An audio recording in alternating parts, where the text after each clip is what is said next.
On continue cette épopée rétro gaming, ce voyage dans le temps là où on l'a arrêté, avec le début de la génération 16 bits. Je vais pas commencer directement par la Super Nintendo et la Mega Drive, puisque j'ai acheté cette console mini l'an dernier, à laquelle je n'ai pas joué parce que j'étais surtout sur la next gen, mais là c'est le moment de me lancer dans la PC Engine Mini. Alors certains vont débattre que c'est pas une vraie console 16 bits parce que je crois qu'elle fonctionne un peu comme une 8 bits, mais graphiquement, ce qu'elle arrive à afficher, ça se rapproche quand même plus de la 16 bits, donc c'est pour ça que je vais la ranger dans cette catégorie. Et c'est pas mal de jeux qu'on ne connaît pas beaucoup par rapport au catalogue Nintendo et même Sega, donc j'ai hâte d'approfondir ça et de découvrir des titres.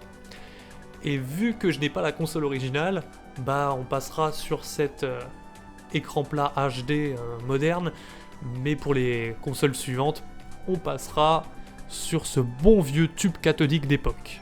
Étant donné que c'est la première fois que je joue sérieusement à la PC Engine, je vais vous donner mes premiers feedbacks sur la console, mais aussi sur la manette dans un premier temps, que j'ai trouvé assez grosse en comparaison avec celle des autres consoles 8 bits. Pourtant, il y a le même nombre de boutons et la même disposition que sur une manette NES, mais non, c'est plus large. La croix est quand même meilleure que celle d'une Master System, c'est déjà ça. Et sinon, graphiquement, c'est de la next-gen, mais à petite dose.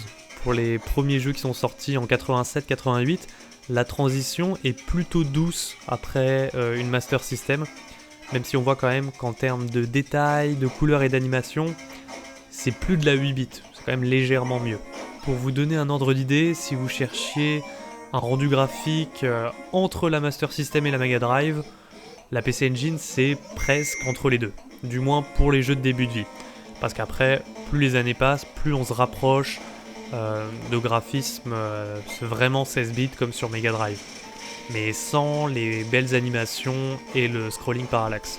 C'était pas évident pour cette console de concurrencer Sega et Nintendo à l'époque, parce que globalement les héros, les licences étaient moins mémorables, ils avaient pas non plus le même budget publicitaire, donc globalement c'était beaucoup moins connu des joueurs. Et moi-même je connais personne dans mon entourage qui a une PC Engine, donc c'est pas une console à laquelle j'ai pu jouer dans le passé. J'ai peut-être dans des expositions sur le jeu vidéo eu l'occasion de tenir une manette et de jouer 2 fois en 10 ans peut-être, mais ça s'arrête là. Je me rappelle d'une anecdote par contre, où une fois j'étais à la Fnac, et au rayon jeux vidéo, sur une télé écran plat, il y avait un employé de la Fnac qui avait ramené sa PC Engine CD, qu'il avait branché, il avait mis le jeu Street Fighter et des manettes, et vraiment c'était pour son plaisir personnel et aussi pour faire découvrir, je pense, le rétro gaming aux gens qui se baladaient dans son rayon. Donc à la pause déj, tu pouvais faire une partie avec lui, j'ai trouvé ça trop marrant. La PC Engine de la Fnac de la Défense. Bon, elle y est plus, hein, mais ça m'avait marqué. Ce qui m'a plu avec la PC Engine, c'était de découvrir des nouveaux jeux 16 bits, mais de l'époque, qui sont pas très connus, parce que contrairement aux jeux Nintendo et Sega, ils sont pas ressortis dans un nombre incalculable de compilations. Donc c'est des vraies découvertes pour moi, et ça m'a permis aussi de réaliser que, dans l'ensemble, même s'il y a des petites curiosités sympas, le catalogue PC Engine est pas du tout aussi marquant que celui d'une Mega Drive ou d'une Super Nintendo. Dans l'ensemble, j'ai vu qu'il y avait énormément de copies ou de concepts de jeux qui existaient déjà ailleurs, mais qui sont faits d'une autre façon ici. Donc il y a pas mal de jeux auxquels tu joues, mais tu te dis, bah j'ai déjà joué à une version meilleure dans le passé, ou j'ai déjà joué à une version différente, donc la part de découverte, elle reste limitée un peu à l'univers du jeu en question. Donc finalement, beaucoup de jeux découverts et pas beaucoup de jeux que je retiens ou auxquels j'ai envie de rejouer. Beaucoup de shoot 'em up aussi sur cette console, mais là pareil, il y en a tellement qui se ressemblent qu'au final tu prends les 2-3 meilleurs titres et t'as plus trop de raisons de jouer aux autres. Donc moi les shoot 'em up que je retiens surtout c'est R-Type, Soldier Blade et R-Zonk, ça c'était ma grosse découverte. Ensuite, j'ai bien aimé Neutopia 1 et 2, même si c'est vraiment pas très original. Ghouls and Ghosts et Splatterhouse. Alors j'aurais bien aimé pouvoir vous montrer une boîte de jeux PC Engine là, mais vu que j'ai pas la console originale, j'ai pas non plus de jeux en physique. Mais dites-vous que les boîtes, c'est comme des boîtiers de CD normaux. Vu que les cartouches PC Engine, c'est des U-Cards, donc des petites cartes toutes plates, un peu en forme de carte de crédit, bah ça rentre parfaitement à l'intérieur d'un boîtier de CD. Pour conclure sur cette console, je dirais que je me suis bien amusé dessus, même si je considère pas du tout que ça soit la meilleure des 16 bits.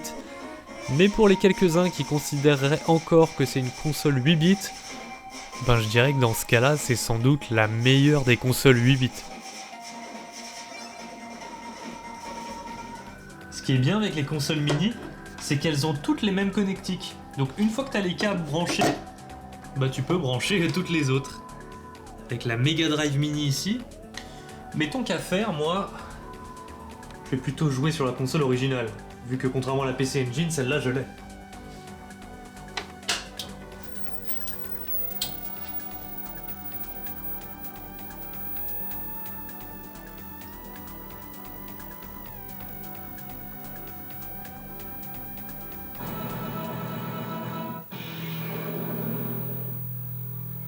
Je vous disais que je trouvais la manette de la PC Engine assez grosse, mais alors la manette de la Mega Drive c'est un autre level. Que ça soit le volume que ça prend dans les mains ou même la grosseur des boutons, c'est absolument pas comparable avec les consoles précédentes. Mais après un petit temps, moi franchement j'aime bien le fait que mon pouce recouvre un gros bouton qui est agréable à presser. Alors en parlant de boutons, sur la manette Mega Drive, on a troqué un bouton de menu contre un bouton d'action. Donc on a juste un bouton Start, mais par contre on a 3 boutons d'action, A, B ou C. Après, il faut se dire qu'il y a beaucoup de jeux du début de vie de la Mega Drive qui sont des jeux dans l'esprit très 8 bits encore. C'est encore des jeux arcade qui utilisaient pour la plupart du temps seulement 2 boutons.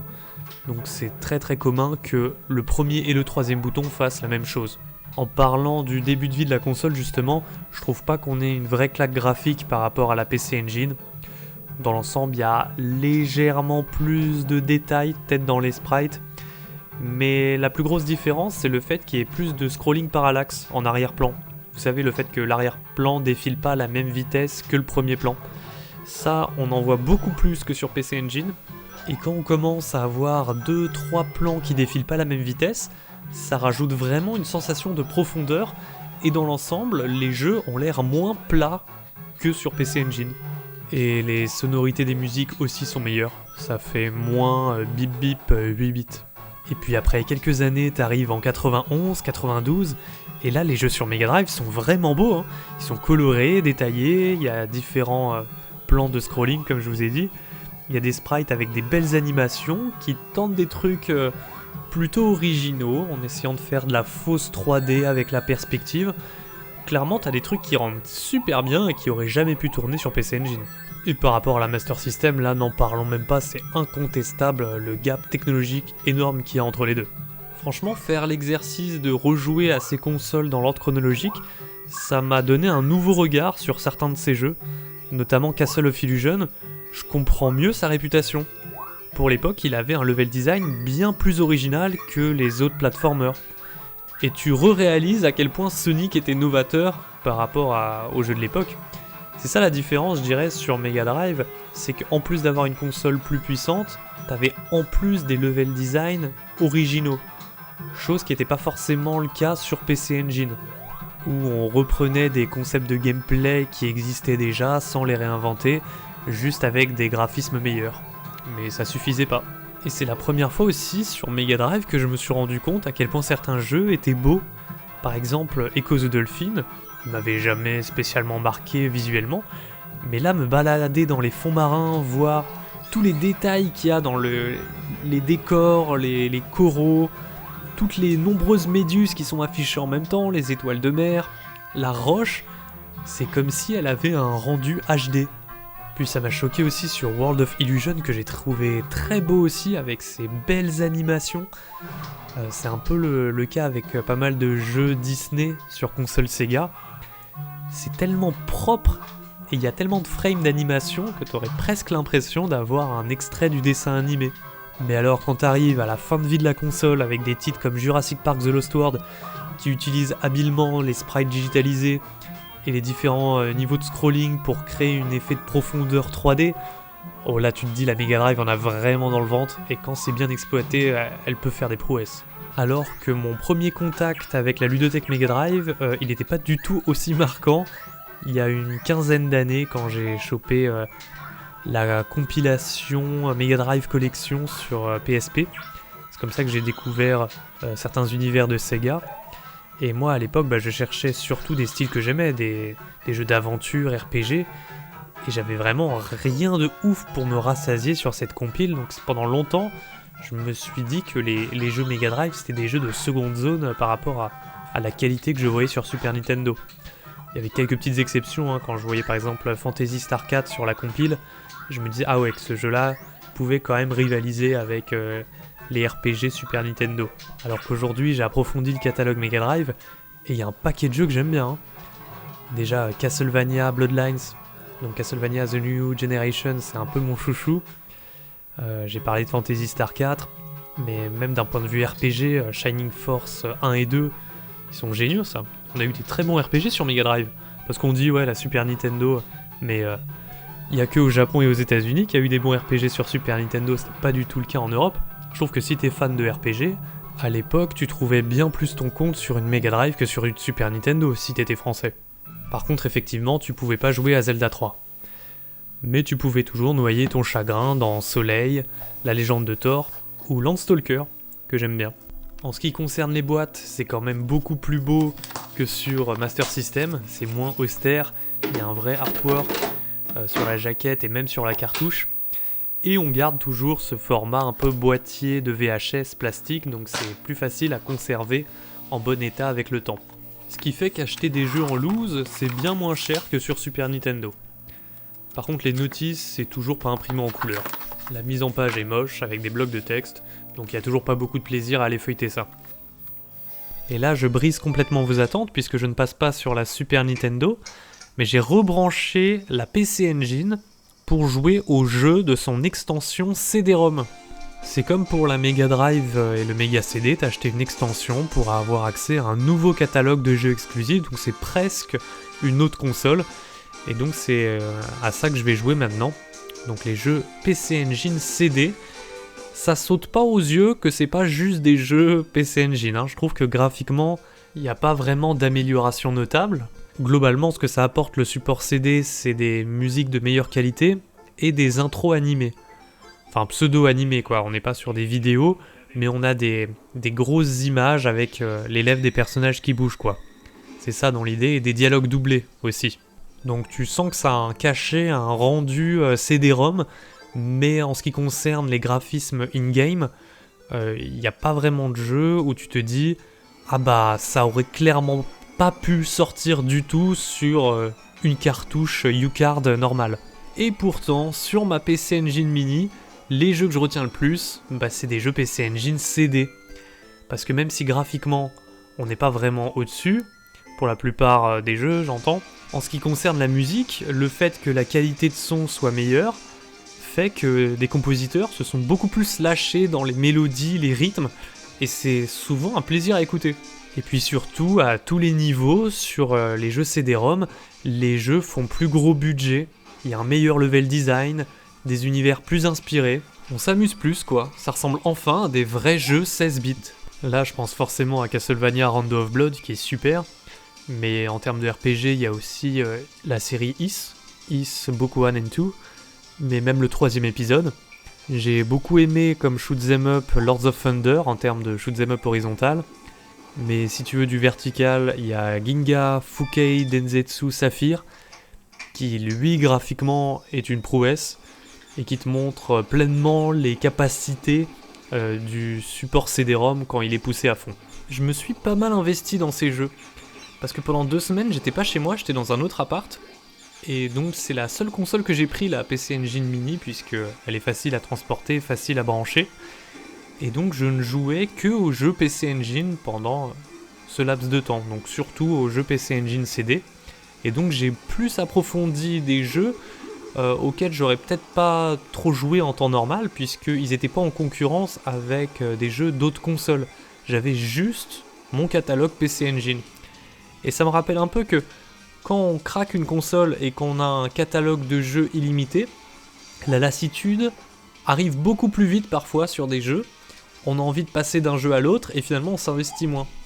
Le fait que là par contre je n'ai que ma PC Engine Mini fait que j'ai consacré beaucoup plus de temps à chacun de ces jeux là. J'en ai même profité pour acheter une deuxième manette pour pouvoir jouer en multijoueur avec les autres personnes de la coloc. Et il y a Bomberman sur cette machine, mais Bomberman à deux, bon on tourne un peu en rond quoi, et j'ai pas non plus acheté 5 manettes. Et globalement ouais, Bomberman ça a tendance à me lasser.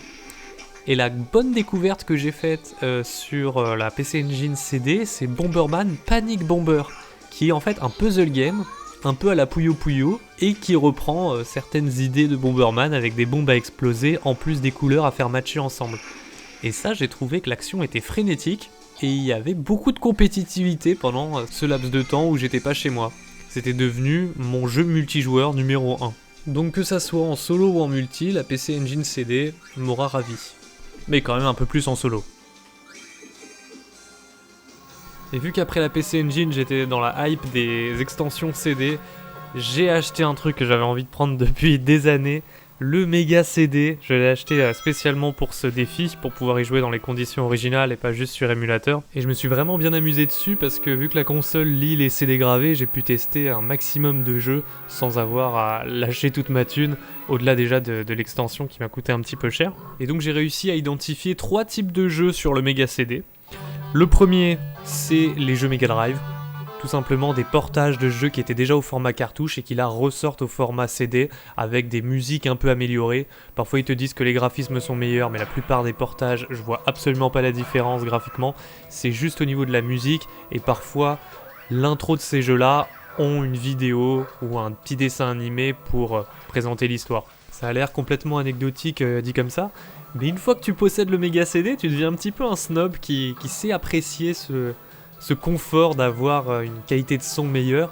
Et par exemple sur des jeux comme Echo the Dolphin, ça fait une vraie différence.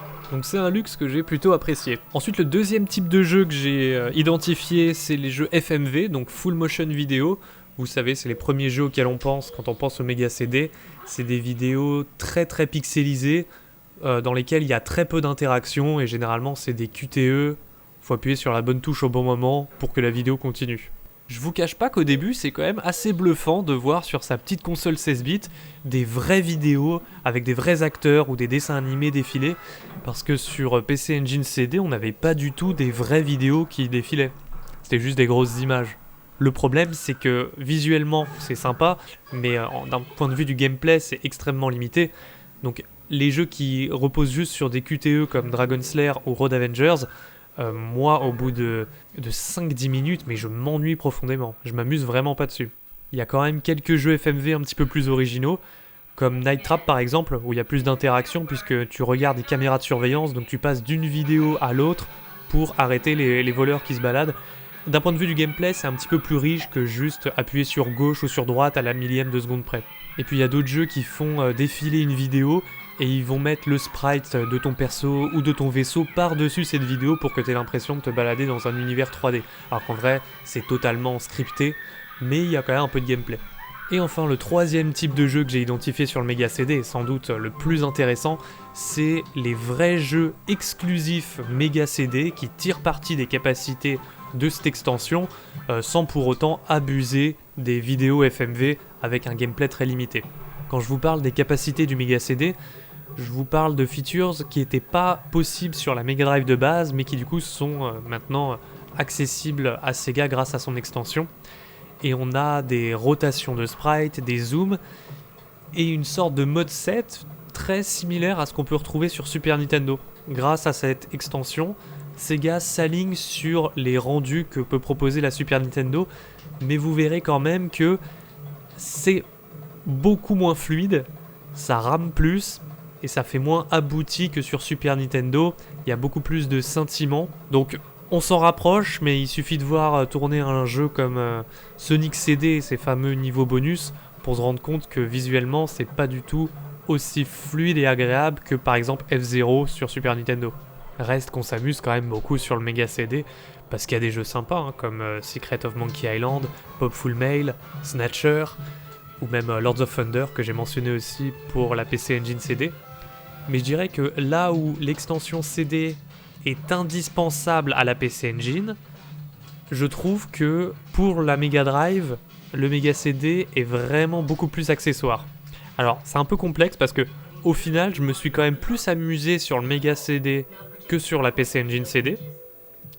Mais prendre une PC Engine sans l'extension CD, on se prive d'une énorme partie du catalogue intéressant de la PC Engine. Alors que sur la Mega Drive de base, il y a déjà tellement de jeux de ouf qu'au final, t'as vraiment pas besoin de prendre l'extension CD pour t'amuser sur ta Mega Drive. Parce que la plupart des jeux intéressants du Mega CD ont déjà des versions meilleures, plus gros budget, plus abouties sur leur format cartouche. Par exemple, Sonic CD, il est assez réputé, mais en vrai, moi je le trouve vraiment moins bien que tous les épisodes de la Mega Drive. Et un épisode comme Sonic 3 et Knuckles est beaucoup plus riche que Sonic CD. Et ce, même graphiquement. Donc t'as vraiment pas besoin d'acheter une extension pour aller jouer à Sonic. De la même façon, Shining Force CD, il est très bien. Mais il ressemble vraiment beaucoup aux épisodes de la Mega Drive. Il apporte pas grand chose de plus, même graphiquement, je trouve que c'est la même chose, quoi. Alors, si t'as pas déjà torché tous les Shining Force de la Mega Drive, il n'y a pas vraiment de raison d'aller acheter une extension CD pour jouer à Shining Force CD. Les épisodes cartouches suffisent largement. Et pour les autres RPG, c'est un peu pareil. Lunar sur Mega CD, ça vaut pas un Phantasy Star sur Mega Drive.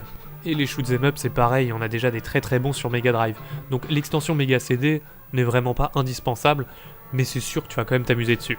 Et voici à quoi ressemble une boîte de jeux Mega CD européenne. Donc c'est le même format que les jeux multi-CD sur PlayStation 1. C'est des boîtiers plus gros que pour des CD simples, même si à chaque fois sur Mega CD, il n'y a bien qu'un seul CD à l'intérieur.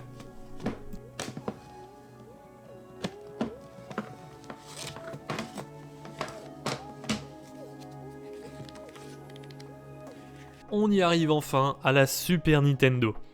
D'abord, un point sur la manette, comme d'hab. Ça choque que la manette soit bien plus petite que celle de la Mega Drive. Presque jouée, le rendu avec les couleurs sur les différents boutons. Mais en même temps, elle a un côté très futuriste, avec cette symétrie et le fait qu'il y ait autant de boutons, avec les 4 boutons de façade, les boutons L et R, ça apporte quelque chose en plus par rapport aux autres consoles. On se croirait presque sur Next Gen. Et graphiquement, les premiers jeux, c'est pas forcément ceux qui sont les plus détaillés par rapport à la Mega Drive, mais on sent que les couleurs sont plus vives et il y a un rendu même un peu plus cartoon que sur les jeux Sega. Et puis plus je plonge dans le catalogue Super Nintendo, plus je me rends compte du nombre de jeux qui ont des textures vachement détaillées, que ça soit avec la roche, l'herbe, même la qualité des sprites de tes héros, il y a des couleurs plus pétantes, il y a des effets de scrolling toujours plus poussés, au-delà de ce qu'on pouvait trouver sur Mega Drive, et je trouvais que dans l'ensemble les jeux étaient même plus rapides. Je sentais que ça allait vite, que les scrollings étaient en 60 fps, et ça m'a choqué parce que dans l'inconscient on se dit ok la Super Nintendo est plus belle mais la Mega Drive est plus rapide grâce au blast processing. Bah je trouvais que pour un paquet de jeux, même des jeux d'action aventure qui misent pas sur cette vitesse, sur Super Nintendo, c'était plus performant. Ajoute à ça la qualité des animations, même quand ton personnage il est à l'arrêt, le vent dans ses cheveux, l'ondulation des tissus sur leurs vêtements dans certains jeux, on fait pas gaffe quand on joue un jeu Super Nintendo comme ça, mais quand tu sors de jeux PC Engine et Mega Drive, tu te rends compte que les sprites sont habituellement beaucoup plus figés. Alors que sur Super Nintendo, waouh, ça prend vie. Sur des shoot'em up comme Super à l'Est par exemple, il y a des effets de transparence avec les nuages qui passent, qui prennent tout l'écran, des déformations de sprites mais que tu voyais jamais sur PC Engine. J'ai été très surpris de la claque graphique que je me suis pris avec la Super Nintendo. Et la qualité de son, on n'égale pas ce qui se fait sur support CD, mais quand même pour un format cartouche, j'ai trouvé le son moins métallique et plus harmonieux. Mais une console, c'est pas que l'aspect technique, c'est aussi ce qu'elle apporte en termes de jouabilité. Et la Super Nintendo, je trouve que c'est la console qui a démocratisé les vraies aventures solo. Et plus juste des expériences arcade à la maison. Donc en faisant des aventures plus scénarisées, plus longues, avec un système de sauvegarde intégré, et plus juste des jeux avec un système de vie, et quand t'es mort, tu recommences au début. Je trouve que Super Mario World c'était déjà un pas dans cette direction, mais pour moi le jeu qui a mis une transition très nette dans ce que pouvait être le jeu vidéo, et pas seulement sur Super Nintendo parce qu'il a même inspiré les autres consoles, c'est Zelda 3. Je trouve que Zelda A Link to the Past a bouleversé l'industrie, et on a eu beaucoup plus de jeux, même sur Mega Drive ensuite, qui reprennent des codes de grosses aventures solo, action RPG. Grâce à la Super Nintendo, je trouve que l'ensemble des jeux vidéo a gagné en profondeur, même sur Mega Drive. Mais il y a un truc sur lequel la Mega Drive pouvait pas rivaliser, c'est le mode 7. Le mode 7, mais comment ça a baisé le game? On s'en rend pas encore compte, encore une fois, quand tu prends juste un jeu hors de son contexte. Mais là, quand t'es habitué à des jeux 2D tout plats, et que tu vois tourner des jeux comme F-Zero, mais même comme Pilot Wings, mais ça me retourne la tête, t'as l'impression de jouer un vrai jeu 3D. Parce que le mode 7 permet une immersion dans le jeu, une immersion qui était inédite sur console de salon où on était juste habitué à voir les choses vues de haut ou vues de côté. Il y a bien des jeux sur Mega Drive qui tentaient quelques effets de perspective 3D, genre Road Rash, et c'était très cool, mais graphiquement, c'était très lent. La fluidité était pas ouf. Alors que le mode 7 sur Super Nintendo permet un rendu tellement plus fluide sur ce type de jeu. Je vais insister, mais les différentes épreuves de pilotage dans Pilot Wings, c'est une dinguerie en immersion. La première plus grosse claque technique de la console pour moi. La manette qui a des boutons supplémentaires, qui permet des nouvelles façons de jouer avec L et R, toutes ces petites friandises pour l'œil que tu retrouves dans les transparences, les rotations, les déformations, les zooms, c'est la console des effets 2D. L'ambition des jeux qui a augmenté, le level design formidable de Nintendo qui a influencé ensuite tous ses concurrents. Je sais que là je sonne comme le plus gros des fanboys avec toutes ces éloges, mais c'est vraiment ce que ça m'a inspiré après avoir joué à toutes ces consoles précédentes. Des jeux avec une ambition comme Soleil sur Mega Drive ou même Vectorman seraient jamais sortis si la Super Nintendo n'avait pas mis la barre aussi haute. D'ailleurs, je suis repassé sur la Mega Drive après coup et j'ai trouvé que les sprites étaient plus petits et les textures un peu granuleuses. C'est étrange, c'est un peu comme si, pour compenser le nombre de couleurs affichables à l'écran, ils avaient mis plein de petits points sur certaines textures pour qu'on ait l'impression que ça soit plus ou moins clair ou sombre. Et donc ce rendu avec plein de petits points, ça fait moins propre que sur SNES. Sur SNES, même les menus, les couleurs, ça fait moins baveux. J'avais jamais remarqué, mais sur Final Fantasy VI par exemple, même dans les combats, les petites animations et les effets de dégâts, ils étaient super bien rendus en fait pour de la 16 bits. Puis après tu joues à Donkey Kong Country, mais alors les sprites digitalisés, ils sont tellement propres que ça soit ton perso ou le décor, c'est magnifique. Alors que la première fois que j'avais joué à Donkey Kong Country sur émulateur il y a une quinzaine d'années, je trouvais que ça faisait très bizarre en fait ce style graphique, c'était un peu démodé et je trouvais pas ça spécialement beau. Mais là en me replongeant dans l'époque, j'ai trouvé ça trop stylé. Et encore une fois, la fluidité, tout ça en 60 fps. La Super Nintendo, c'est pour moi la console la plus aboutie du siècle dernier. Alors, je vais développer un peu ma pensée parce que ça peut sonner un peu bizarre comme ça. Dans ce qu'elle pouvait faire et ce qu'elle essayait de faire, on n'a pas fait mieux, je pense, en termes de 2D au siècle dernier, encore une fois. Alors que ensuite, on est passé à une autre mode avec les consoles 32 bits. On a eu des jeux 3D, mais je pense que vu que c'était le début de la 3D, on peut pas dire que la PlayStation ou la Saturn, c'était l'aboutissement de la 3D, même la Dreamcast non plus. Il aura fallu attendre bien des consoles plus tard pour que on considère que la 3D était arrivée à un stade très mature. Alors que sur la Super Nintendo, la 2D était arrivée à maturité. Et il a fallu attendre bien des années pour que la 2D revienne à la mode, notamment grâce aux jeux indépendants, et qu'on commence à revoir des jeux dans ce style. Et c'est pour ça aussi, je pense, que la Super Nintendo a aussi bien vieilli. Et c'est cette console qui va me permettre de clôturer le chapitre sur les consoles 16 bits. Vous savez déjà ce qui vous attend dans le prochain épisode. Et peut-être pas en fait, je vais peut-être vous surprendre. En attendant, si vous voulez que j'approfondisse le catalogue de chacune de ces consoles, sachez que j'ai fait des vidéos dédiées où je vous parle de plein de jeux de chacune de ces ludothèques. Donc si vous voulez m'entendre parler de jeux PC Engine, de Mega Drive ou de Super Nintendo, vous pouvez cliquer sur les images qui apparaissent à l'écran.